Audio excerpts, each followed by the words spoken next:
Let's move on, though. Derek Carr just signed for a $121.5 million extension with the Las Vegas Raiders. Is that actual money, or is that just the overall worth? Because we saw J.C. Treader of the NFLPA putting out a tweet saying, hey, boys, the time is now. Let's get some guaranteed money in these contracts. What do you think is happening with that deal? And did the Raiders always want to extend Derek Carr, or did Josh McDaniels have to watch film and feel him out first? No, I think Josh McDaniels and Dave Ziegler, the coach and GM, have always been fans of Derek Carr. This seems like a million years ago, but last offseason, when the Patriots didn't have a quarterback and we were wondering, was Gruden going to move on from Derek Carr? The Patriots were interested. They wanted him. And then Josh McDaniels, finally takes a job after like 8 years, took this job for a lot of reasons, but Derek Carr was one of them because this was a quarterback that he can win with and that he has always liked. So as soon as he took the job, extending Derek Carr was always something that he and Dave Ziegler wanted to do. And then there were some other things that came up, like the Davante Adams trade and, of course, the Davante Adams money. So it kind of got slid a little bit, but this has always been a priority. And I think for Derek Carr, who dealt with a lot of stuff from John Gruden, not all of it good, including Gruden seemingly flirting with every quarterback around, this is a really cool moment for Derek Carr because now he's done. Yeah, and he's got his guy from college back on the team. And they've invested money all over the roster, in the head coach, in a house on the highest hill in the desert. Mark Davis was living out there. Good for Las Vegas, good for Derek. Yeah. Now the AFC West is quite a problem. Can't wait to see how it is handled. Congrats to Derek Carr. Jeez Louise. We don't know how much is guaranteed yet? No, we have no idea. It was just reported 3-year extension, $121.5 million. That's a lot of fucking money. Oh, yeah. 40 a year, I think they said. Because J.C. Treader was calling for, hey, now's the time for everybody to start requesting and demanding full guaranteed contracts, because J.C. Treader said, did you know that guaranteed contracts are not included in the CBA for any sport, but we can make them the norm across the NFL? Here's how, based on what we can learn from the other major sports leagues. NFLPA post, it was an entire thing. Basically, he's saying that in the CBA for basketball, baseball, hockey, it's not like mandatory that these contracts be guaranteed. It's just how business has been done in those leagues for so long. In the NFL, it has never been the way business goes to give guaranteed contracts at a high level. Now, there's obviously been outliers and anomalies. Kirk Cousins did it years ago. Deshaun Watson just got 230. And the NFLPA is now pushing like, hey, more people should be commanding guaranteed money because that's the only thing that matters in any contract. It's been reported for decades what guys are signing for, and it's all basic bullshit. It is not real. So now is the time, is what he's wondering. I wonder if Derek Carr got that memo, and I wonder how much of it is actually guaranteed, because I think Stafford got like $121 million guaranteed, I believe. Yeah.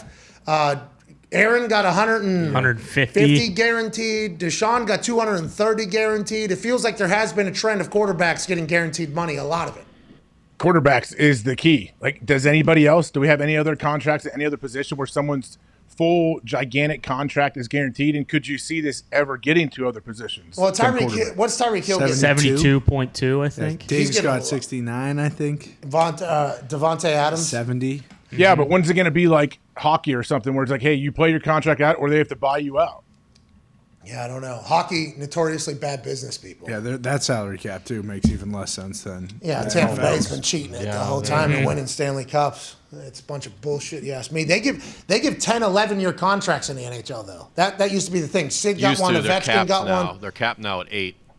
Yeah, they give long contracts. Long boys. AJ. Yep. Information regarding Derek Carr's contract is coming out. I guess it is not as great as it sounds, which is always the case with most NFL contracts other than Aaron Rodgers's.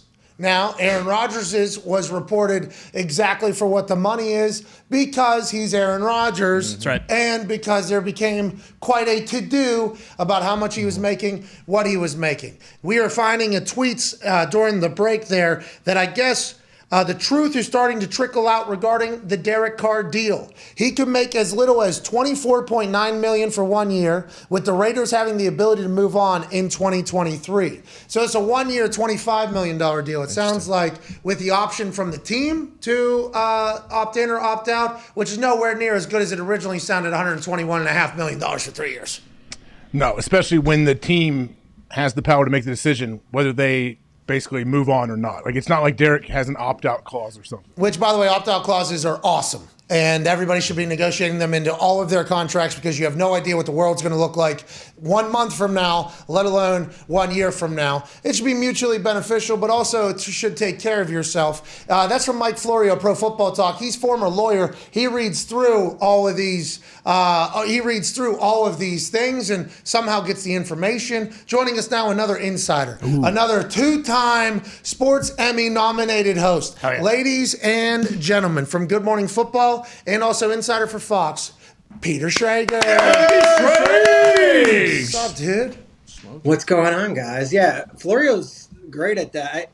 I'm not that guy. I look at those numbers and I can't do the math, and I just almost like defer that one. That's like my big weak spot. I don't know how to read the contracts or tell you the accurate numbers. I almost stay away from even reporting numbers because I know they're never accurate. And when they first come out, it's usually from the agent side, and it's going to look as good as possible. So the agent looks like he did a great job. Okay, so I was about to ask you why you think it's been that way for a long time. That's definitely the case, right? The agents are the ones that do the deals. The agents are also the ones that would like people to know that they did the deal. And anytime you're negotiating a $100 million contract, you should feel proud of yourself. That is something you should definitely take as, like Pat, put on NFLPA too, though. NFLPA likes to have those numbers out there. Obviously. Yep, it helps. And I'll tell you, the teams will often, when I break news, the teams will say, hey, we've agreed to terms with player X.